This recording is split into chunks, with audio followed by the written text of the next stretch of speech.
What is the best tank for climbing ranked in Overwatch 2? Now, this isn't solely based on statistics alone, because it can misportray stuff, but I also took my own personal in-game experience. Now, the statistics I will be referencing will all be from Overbuff stats. Feel free to take a look at your personal stats, or just different heroes in the game. Sponsor me. Speaking of stats, 99% of the people watching this video aren't subscribed, so just subscribe. Come on, just click the button. Alright, back to the video. When it comes to the current tank meta, or just the meta in general, it's always damage. Since the release of Overwatch 2, everyone at the top of the meta has been damage heavy, damage focused, and for tank, it's no different. You look at Roadhog, Ramatra, Sigma, Reinhardt. Right now, they're all at the top in terms of play rate and damage, but there's one hero that I think tops them all, Orisa. Now, specifically, Orisa's ability to bully any other hero is what makes her so good. Take, for example, Roadhog. If he's healing, you can stun him with the javelin by hitting him into a wall and avoid him being able to have damage mitigation or healing. And you can avoid getting hooked by her Fortify, making her a very good counter to Roadhog, who we know is strong in this meta. You can use her javelin spin to close gaps and displace enemies, knocking them off of high ground, for example. Her ult got buffed and is now able to penetrate shield. Her blaster fall off has been buffed, so now she does more damage at higher range. Her kit is just too good right now not to be used in fights. And if we look at the hero pick rates on Overbuff, Orisa is the third most picked in all of competitive for PC across all ranked. On console, her pick rates are lower, but that naturally will happen because it's harder to lead projectiles with the controller. Now, even though she is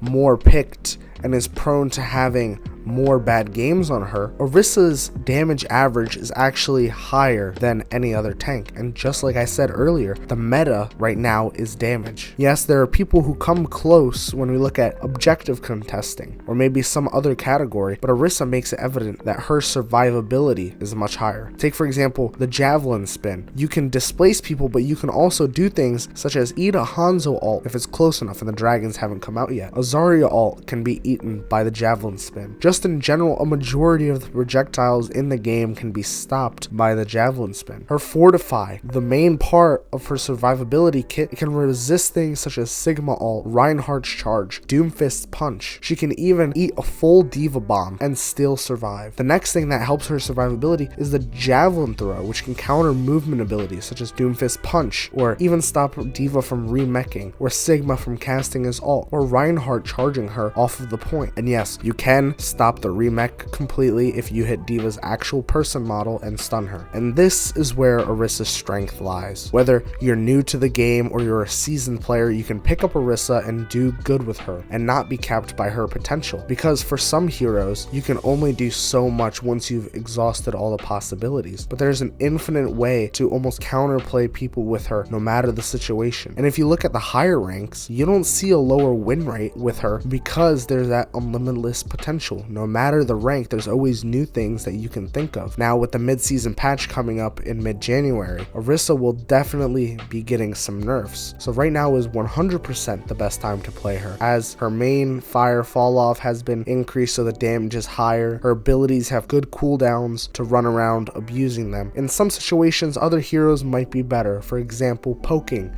Ramatra, or Sigma, but overall, I think that consistently, Orisa is better than any of them for most things. You can pick up Orisa in almost any situation and be able to push back and help your team. Let me know if you want me to do any more videos like this regarding other heroes, looking at statistics, breaking it down, seeing where they are in the meta for either damage, support, or tank, or maybe a tier list of sorts where I can rank the heroes in the current patch. Of course, with the upcoming mid-season patch, I'll cover that and let you know my thoughts as well. As always, GG easy.